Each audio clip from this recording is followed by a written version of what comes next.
Good day. Can you tell me about yourself? Good morning. My name is Irene Sanchez.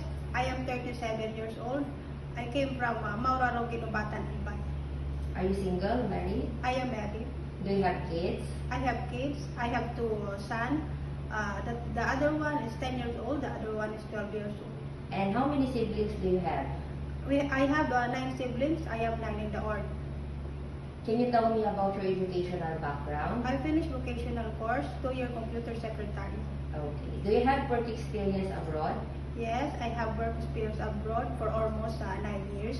My first experience in my first employer, my work there is cooking, cleaning the house, washing clothes, and ironing clothes.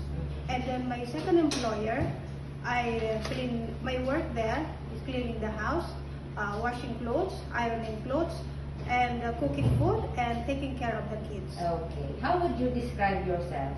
I describe myself as a hardworking person and an honest person also. And if you have rules in your house and the rules and regulation, I am the person that always follow the rules and regulation in your house.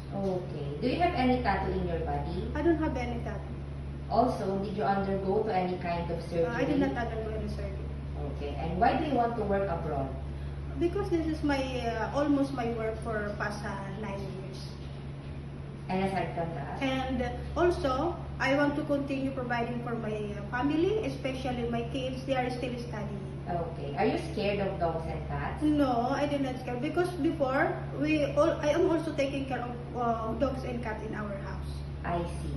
So here, give me your idea. How can you take care of naughty children and children with tantrums? I have already past experience about this. My second employer, the baby always having a tantrum, and I deal with this by asking the kids what you want to do. So if you want to, like I asked him what you want to eat, like what you want to play.